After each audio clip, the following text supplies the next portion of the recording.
Class 12th के बच्चों के लिए लेक्चर नंबर 3 लेकर के आए मैथमेटिक्स में, जिसमें आज हम लोग पढ़ेंगे बेसिकली टाइप्स ऑफ रिलेशन। पिछले दो लेक्चरों में से जिसमें पहले लेक्चर में हम लोगों ने केवल डेफिनेशन ऑफ रिलेशन को कवर किया था, दूसरे लेक्चर में कुछ थोड़ी सी उसी की प्रैक्टिस, और आज के इस लेक्चर में टाइप्स ऑफ रिलेशन पर हम लोग टोटली बात करेंगे। उसके पहले हम लोग टोटल नंबर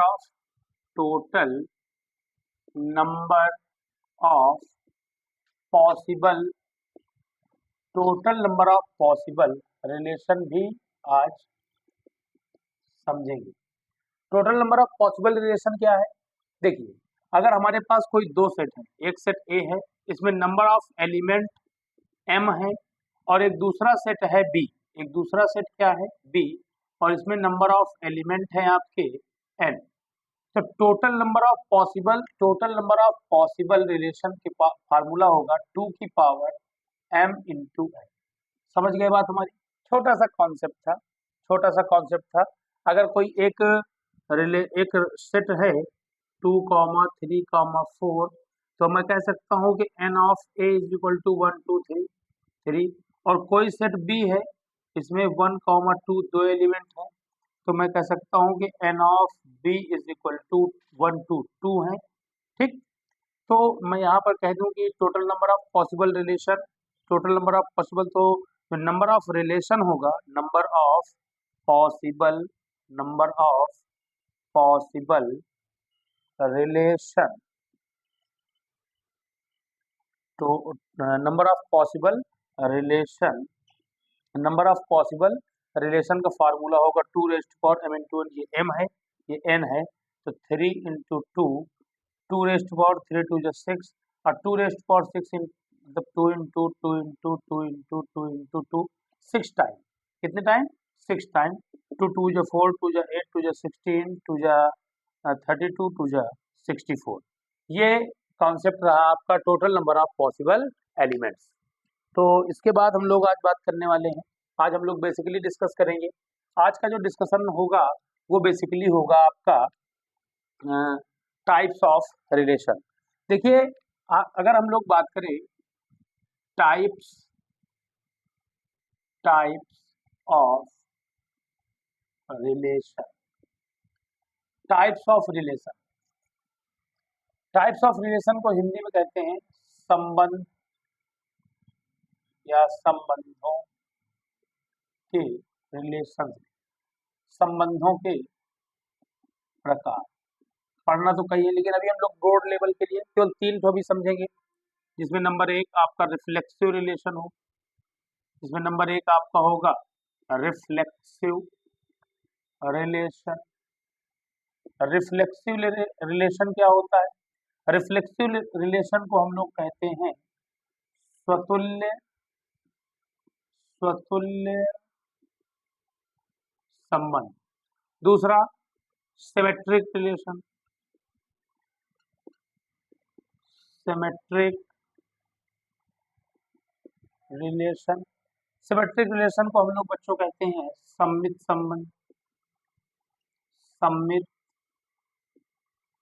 संबंध। वहीं पर अगर हम लोग बात करें तीसरा होगा हमारा ट्रांजिटिव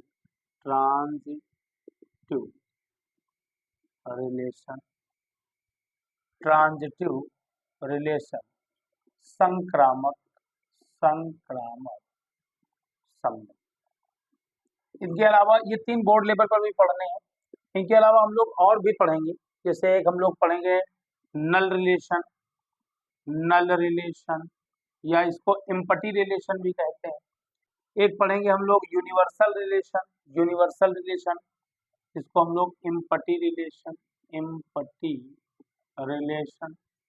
दूसरा इसके अलावा पढ़ेंगे हम लोग यूनिवर्सल रिलेशन, और तीसरा एक पढ़ेंगे आइडेंटिटी। ठीक, तत्समक संबंध, इकाई का तत्समक संबंध। तो आइडेंटिटी रिलेशन, तो पहले हम लोग इनको डिस्क्राइब करेंगे, उसके बाद हम लोग इसको कवर करेंगे। तो आज के वीडियो में हम लोग इन पर बात करने वाले हैं। सभी लोग कॉपी पेन लेकर के जरूर बैठे और नोट्स जरूर बनाते रहें।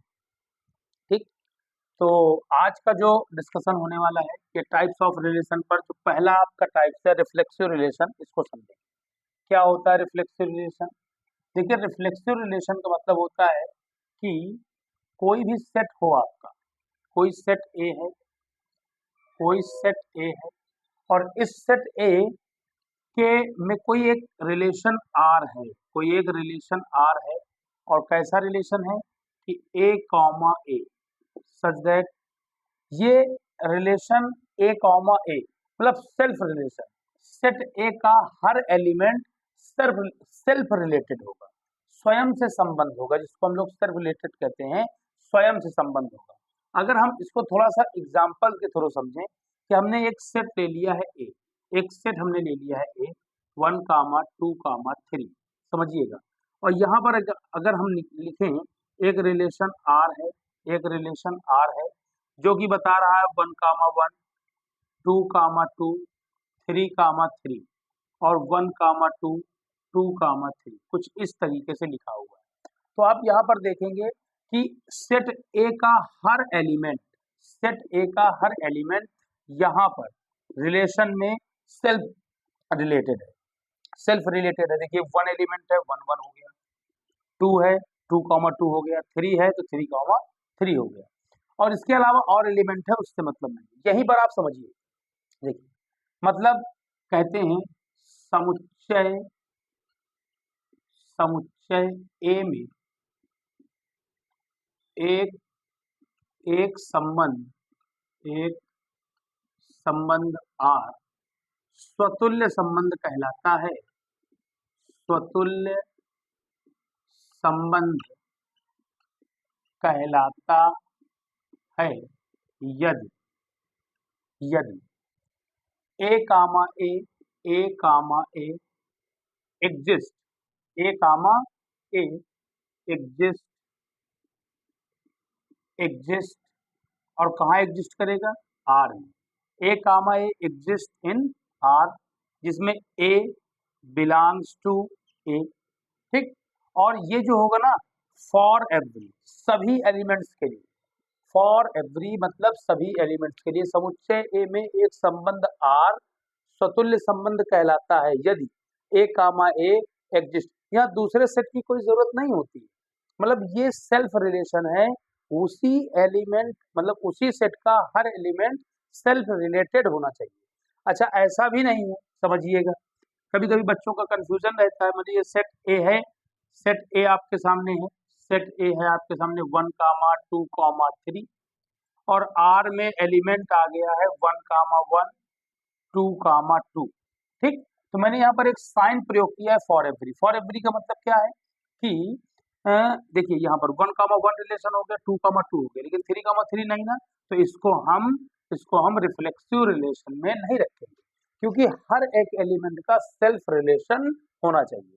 तो मैंने बताया कि समुच्चय ए में एक संबंध आर स्वतुल्य संबंध कहलाता है यदि यदि क्या है कि ए कामा ए एग्जिस्ट करे किसको? आर को, फॉर एवरी, सभी एलिमेंट्स के लिए ए बिलोंग्स टू ए, जो ए हो किसको बिलोंग करे? ए को करे। ऐसा नहीं है कि अब जैसे मान लीजिए मैंने एक और लिखा कि कोई सेट लिख लिया, एक सेट लिख लिया A is equal to A comma B comma C, ठीक। और यहाँ पर एक रिलेशन आर लिखा, आर एक रिलेशन लिखा, आर में क्या है? A comma A, B comma B, C comma C और ए कॉमा सी और बी कॉमा सी। अब आप समझिए, जो ए कॉमा ए है, बी कॉमा बी है, सी कॉमा सी है, देखिए सेट ए के एलिमेंट है A comma B comma C, set A के एलिमेंट है A comma B comma C. स्वतुल्य कब होगा, रिफ्लेक्सिव कब होगा? जब ए कॉमा ए एग्जिस्ट करे, किसको करे एग्जिस्ट? आर को एग्जिस्ट करे, और ए कामा ए, ठीक। और देखिए बी कामा बी, ये सिर्फ ए कामा ए से मतलब नहीं है, फॉर एवरी, हर एलिमेंट्स के लिए बी कामा बी भी है, सी कामा सी, अच्छा और एक्स्ट्रा है तो उससे हमसे कोई मतलब नहीं, ठीक। इसी पर यहीं पर एक रिलेशन और समझ लीजिए कि अगर ऐसा ही रिलेशन हो लेकिन यूनिक हो, यूनिक कैसे कि ए कामा ए हो, ठीक, बी कामा बी हो और सी कामा सी हो और कोई एक्स्ट्रा एलिमेंट्स ना हो, तो ऐसा जो रिलेशन होगा ये तुम्हारा आइडेंटिटी रिलेशन कहलाता है। ये क्या कहलाता है? आइडेंटिटी रिलेशन, मतलब identity relation.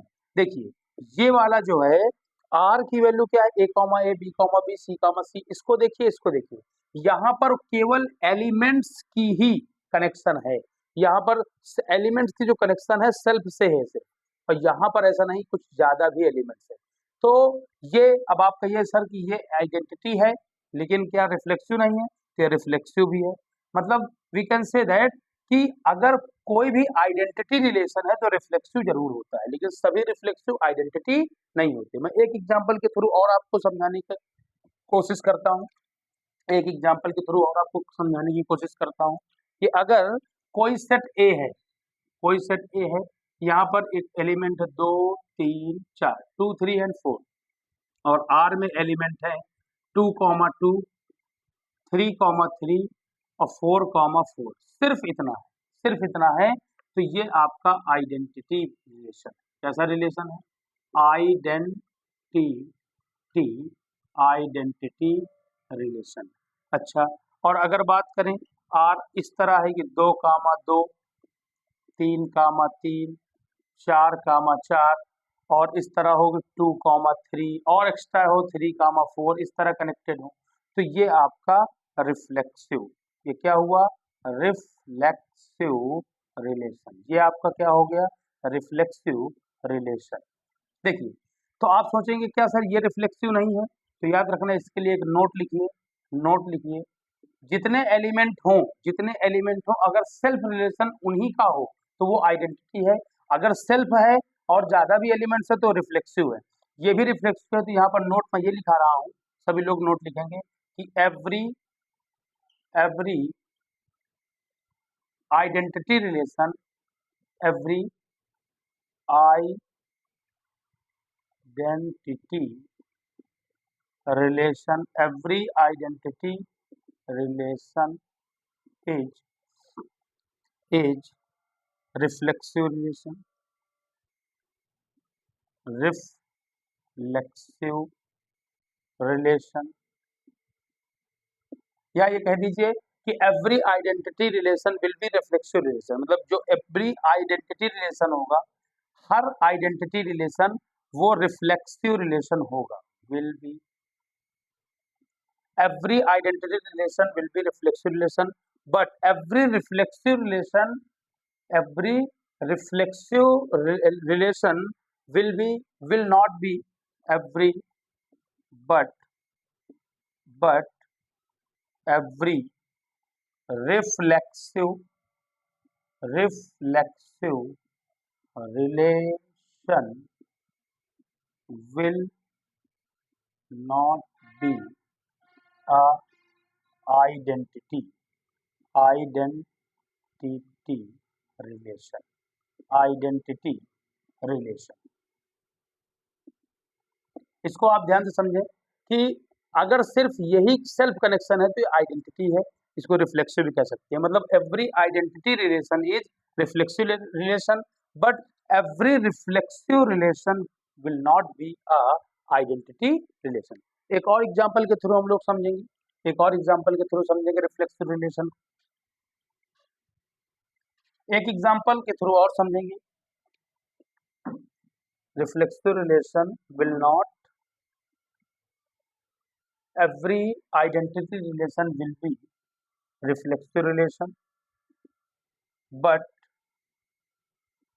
every reflexive relation will not be a identity relation। एक एग्जांपल और, अगर सेट ए है, ए कॉमा बी कॉमा और कुछ ले लीजिए, मान लीजिए P comma Q comma R, और यहाँ पर एक रिलेशन है, इसमें है पी कामा पी और क्यू कामा क्यू और आर कामा आर।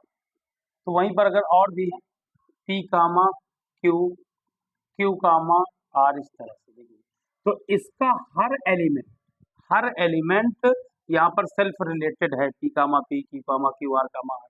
तो ये आपका रिफ्लेक्सिव है, रिफ्लेक्सिव है। और भी एलिमेंट दिए हैं, लेकिन अगर आप सोचें कि A R is equal to इतना लिखा हुआ है, आर इज इक्वल टू इतना लिखा हुआ है, कि P कामा P, P कामा P, Q कामा Q, R कामा R, सिर्फ इतना ही है, सिर्फ इतना ही है। तो ये हमारा आइडेंटिटी रिलेशन होगा। ये क्या होगा? Identity relation. ये क्या होगा? Identity relation. ये क्या होगा? आइडेंटिटी रिलेशन होगा। तो आप ये समझें कि ये हमारा सेट ए है, ये हमारा रिफ्लेक्सिव है, ये हमारा आइडेंटिटी है। लेकिन ये आइडेंटिटी है तो बताया गया कि every identity relation is reflexive relation. Her identity relation क्या होता है? रिफ्लेक्सिव। तो ये हमारा आइडेंटिटी के साथ साथ रिफ्लेक्सिव रिलेशन भी हो जाएगा, हो जाएगा। तो सही बच्चे, रिफ्लेक्सिव की डेफिनेशन बहुत ध्यान से समझें, रिफ्लेक्सिव की रिलेशन को ध्यान से समझे, डेफिनेशन को, इसको आराम से समझें। तो ये रहा आपके सामने टाइप्स ऑफ रिलेशन में रिफ्लेक्सिव रिलेशन। इसके बाद हम लोग बात करेंगे, अभी रिफ्लेक्सिव के बाद बात करेंगे सिमेट्रिक रिलेशन। सिमेट्रिक रिलेशन देखें सभी बच्चे, सिमेट्रिक रिलेशन, सिमेट्रिक रिलेशन का मतलब क्या होता है? सममित संबंध। सममित संबंध, देखिए सममित संबंध क्या है, सिमेट्रिक रिलेशन क्या है कि अगर कोई सेट ए पर हो और दो एलिमेंट हो, आप इस बात को बहुत ध्यान से समझिए। अगर मैं पहले एक छोटी सी दूसरी बात बताता हूँ कि R इज इक्वल टू, अगर R इनवर्स के, तो ऐसा रिलेशन क्या कहलाता है? सिमेट्रिक रिलेशन कहलाता है। अगर R इज इक्वल टू किसके हो? R इनवर्स के हो, तो ऐसा रिलेशन क्या कहलाता है? सिमेट्रिक रिलेशन कहलाता है। जैसे मान लीजिए पहले इस पर एक चीज और समझिए, इस रिलेशन में एक खूबी और है कि क्या रिलेशन है से ज्यादा जरूरी जानकारी ये है कि रिलेशन ये क्यों नहीं है, इसकी जानकारी भी होनी चाहिए। अगर आप समझिए कहीं किसी भी रिलेशन को एग्जिस्ट करे, A comma B, if A comma B exist in R, then B comma A will be या must, मैंने क्या कहा? If A comma B exist in R, A comma B exist करे किसको? आर को exist करे, R में हो, then B comma A must exist in R, किसमें? बी कामा ए भी क्या करे? एग्जिस्ट करे, किसमें? आर में। दोनों बातें करके दिखाएंगे। अगर ए कामा बी है रिलेशन में तो बी कामा ए भी होना चाहिए। मतलब ऐसे भी कह सकते हैं कि देखिए रिलेशन समझिए, आर इज इक्वल टू, अगर कोई सेट है ए is equal to A comma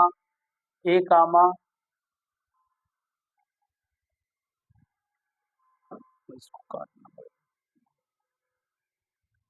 set है 1 कामा 2 कामा 3 कामा 4 और एक रिलेशन है आर, आर में क्या कहा? 1 कामा 2 और 2 कामा 3, 3 कामा 4 और वही है 2 कामा 1, 3 कामा 2 और 4 कामा 3। ये रहा आर। अगर हम आर इनवर्स करें, आर इनवर्स का मतलब पता है क्या होता है बच्चों? आर इनवर्स का मतलब होता है ना, ऑर्डर पेयर का ऑर्डर चेंज कर दिया जाए। देखिए इसको इधर करिए, इसको इधर करिए। ऑर्डर पेयर का मतलब डोमेन को रेंज को डोमेन बना दीजिए। 3 कामा 2, 3 कामा 4 को क्या कर दीजिए? 4 कामा 3, 2 कामा 1 को क्या कर दीजिए? 1 कामा 2, 3 कामा 2 को क्या कर दीजिए? 2 कामा 3, 4 कामा 3 को क्या कर दीजिए? 3 कामा 4।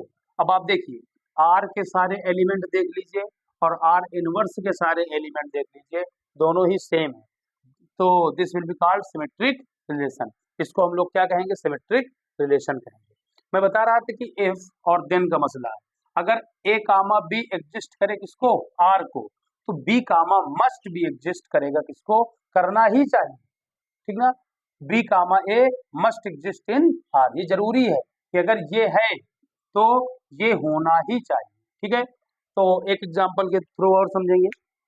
एक एग्जाम्पल के थ्रू और समझेंगे कि अगर कोई सेट ए है, कोई सेट ए है, कोई सेट है ए 1, 2, 3 और एक रिलेशन है, एक रिलेशन है आर, और ये रिलेशन है किसके फॉर्म में, ए कॉमा बी के फॉर्म में, such that A minus B is a integer. ठीक, तो आर के एलिमेंट्स निकालो, कोई भी ले लो, चाहे 1, 1 ले लो, 2, 2 ले लो, 3, 3 ले लो। भाई 3 - 3 देखो, 1 - 1 जीरो होगा, इंटीजर है। 2 - 2 जीरो होगा, इंटीजर है। 3, 3 ले लो, इंटीजर है भाई। 3 - 3 जीरो होगा। 1, 2 ये भी 1 में इंटीजर होगा। 1, 3 2, 3 ठीक, ये सारे इनको आप अगर माइनस करें तो ये सब क्या होंगे, इंटीजर होंगे। अगर 1, 2 में इंटीजर आ रहा तो 2, 1 में भी क्या आएगा, इंटीजर आएगा। 1, 3 में इंटीजर आ रहा तो 3, 1 में भी क्या आएगा, इंटीजर आएगा। 2, 3 में इंटीजर आ रहा तो 3, 2 में भी क्या आएगा, इंटीजर। भाई ये ए है, ये बी है, ए माइनस बी 1 - 1 जीरो, 2, 3 2 - 3 - 1 भी इंटीजर होगा। आप समझे कि अगर 1 - 1 2 - 2 3 - 3 इंटीजर है तो 1 - 2 इंटीजर है, तो 2 - 1 भी क्या होगा, इंटीजर, इंटीजर। तो आप देख रहे होंगे कि 1, 1 2, 2 3, 3 तो सेट ए के हर एक एलिमेंट का सेल्फ रिलेशन है, तो that will be called reflexive relation. ये रिलेशन कैसा होगा, रिफ्लेक्सिव रिलेशन। और एक चीज और देख रहे हैं कि 1, 2 1, 3 2, 3 और यहाँ पर देखिए 2, 1 3, 1 3, 2 तो कहीं ना कहीं आप देखेंगे कि अ, अगर आप इसको देखें कि 1, 2 1 का A, B और B, A दोनों एग्जिस्ट कर रहे हैं। 1, 3 और 3, 1 दोनों एग्जिस्ट कर रहे हैं। 2, 3 और 3, 2 दोनों एग्जिस्ट कर रहे हैं। तो इस तरह से इसको हम क्या कह सकते हैं, सिमेट्रिक सिमेट्रिक रिलेशन भी कह सकते हैं। अगर आपको लगता हो तो ये आर है, ये वाली डेफिनेशन लगा लीजिए, तो आर इनवर्स निकाल लीजिए। आर इनवर्स जब आप निकालेंगे तो आप देखेंगे, आर इनवर्स में आप देखेंगे कि आप इसको जब ऑर्डर चेंज करेंगे तो 1, 1 इसका ऑर्डर चेंज करेंगे तो 2, 2 इसका ऑर्डर चेंज करेंगे तो 3, 3 इसका ऑर्डर चेंज करेंगे तो 2, 1 इसका ऑर्डर चेंज करेंगे तो 3, 1 इसका ऑर्डर चेंज करेंगे तो 3, 2 इसका ऑर्डर चेंज करेंगे तो 1, 2 इसका ऑर्डर चेंज करेंगे 1, 3 इसका ऑर्डर चेंज करेंगे 2, 3। अब आप देखिए आर की वैल्यू देख लीजिए, सारे एलिमेंट देख लीजिए, और आर इनवर्स के सारे एलिमेंट देख लीजिए, दोनों क्या है, सेम है। तो that will call this relation is symmetric relation. तो सिमेट्रिक रिलेशन क्या बताया कि अगर किसी रिलेशन में A, B एग्जिस्ट करे तो वहां पर B, A भी एग्जिस्ट करना चाहिए। ठीक है, तो आप इसको समझें कि या तो दूसरी डेफिनेशन है कि R इज इक्वल टू किसके हो, R इनवर्स के, जो रिलेशन के एलिमेंट्स हो अगर उनका इनवर्स कर दो, इनवर्स मतलब रेंज को डोमेन बना दो, डोमेन को रेंज बना दो, तो that will be called this relation is symmetric relation. Symmetric relation पढ़ाने के बाद आज का जो लास्ट टॉपिक होगा, आज का जो लास्ट टॉपिक होगा वो होगा ट्रांजिटिव रिलेशन। आज का लास्ट टॉपिक होगा ट्रांजिटिव रिलेशन। आज का लास्ट टॉपिक होगा transitive relation. Transitive relation, transitive relation ध्यान से समझें। ट्रांजिटिव रिलेशन का मतलब होता है संक्रामक, संक्रामक संबंध, संक्रामक संबंध। संक्रामक संबंध देखिए इसमें क्या है, इसमें भी है कि if A, B and B, C belongs to R, then A, C belongs to R। ये हमारा एग्जिस्ट करेगा या एग्जिस्ट आर। तो ये वाला क्या लिखेंगे, मस्ट एग्जिस्ट, मस्ट भी एग्जिस्ट आर। ये जरूरी है एग्जिस्ट करना, किसमें, आर में एग्जिस्ट करना। तो अब जैसे मैं एक रिलेशन ले लूं कि एक मैंने सेट लिया, एक सेट है ए, इसमें क्या है कि 1, 2, 3, 4 और एक मैंने रिलेशन लिखा आर। इस रिलेशन में ये बताया कि ये जो आपका रिलेशन है ये है 1, 2 2, 4 2, 3 3, 4 और 1, 4 1, 4। तो आप देखेंगे कि आप देखेंगे कि आप यहाँ पर देखिए क्या कहा गया कि A comma B, B comma C, देखिए ए कामा बी 1 कामा 2 और देखिए ये B 2 comma 4, 2 comma 4 belongs to R. तो क्या कह रहा है, देन ए कामा सी मतलब 1 कामा 4 must be exist in are, must be exist in are, must be exist in R. देखिए 1 कामा 4 must be exist in are. दूसरा ले लीजिए जैसे 2 कामा 4, 2 कामा 4 और ये सॉरी 2 कामा 4 तो नहीं, तो जैसे हम दूसरा रिलेशन ले लें ये वाला, ये देखिए कि 2 comma 3 and 3 comma 4 belongs to R. Then then then क्या होना चाहिए, 2 comma 4, 2 comma 4 must be exist in R. देखिए 2 कामा 4 भी यहाँ एग्जिस्ट कर रहा है। तो रिफ्लेक्सिव रिलेशन क्या है, रिफ्लेक्सिव रिलेशन में ये है सेल्फ रिलेशन होता है। कैसा रिलेशन होता है बच्चों, सेल्फ रिलेशन होता है। अगर कोई सेट ए है तो किसी भी सेट ए में, किसी भी सेट ए में अगर हम देखें कोई सेट दिया है ए, तो उस सेट का सेल्फ रिलेशन हो और अगर यूनिक सेल्फ रिलेशन हो तो आइडेंटिटी होगा। सब कुछ डिस्क्रिप्शन में बताया है। और सिमेट्रिक में क्या बताया है कि अगर आर में ए कामा बी एग्जिस्ट करेगा तो बी कामा ए भी कहाँ must be exist in R. If A comma B belongs to R then B comma A belongs to R. तो ये होगा तो ये होना चाहिए, इस बात को आप नोटिस कर लीजिए। तो आज के लेक्चर में हम लोगों ने बेसिकली ज़्यादा बड़ी बड़ी बातें नहीं की, केवल रिफ्लेक्सिव, सिमेट्रिक और ट्रांजिटिव का डिस्क्रिप्शन दिया। मैं अभी आपको एक और चाहूँगा कि एग्जाम्पल रिप्रेजेंट करूँ ट्रांजिटिव का। If A is equal to A comma B comma C and R is equal to A comma B, A comma C, B comma C, B comma C. और देखिए तो यहाँ पर ये ट्रांजिटिव है कि नहीं, ट्रांजिटिव है कि नहीं देखिए।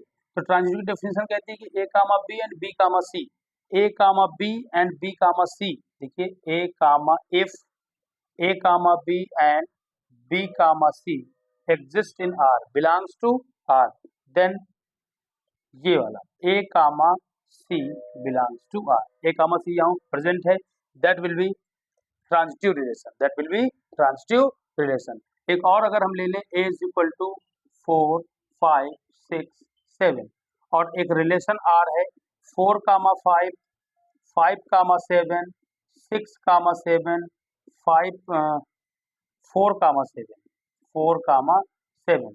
तो यहाँ पर क्या है, if A comma B and B comma C exist in R, if देखिए 4 comma 5 and 5 comma 7, 4 comma 5 and 5 comma 7 exist in R, exist in R. तो क्या होना चाहिए 4 comma 7, 4 comma 7 must be exist in R, 4 comma 7 देखो also present here, that relation will be called transitive relation. थोड़ा सा video में बहुत बड़ा डिस्क्रिप्शन नहीं, अब अगले नेक्स्ट वीडियो में तीनों रिलेशन को हम लोग विद एग्जांपल लेकर के आएंगे। अभी केवल ये फ्रेशर बच्चों के लिए है जो कि इजीली इसको समझेंगे, फिर इसके बाद वाले वीडियो में हम लोग इसके एग्जाम्पल सहित हम लोग समझेंगे। बहुत बहुत धन्यवाद।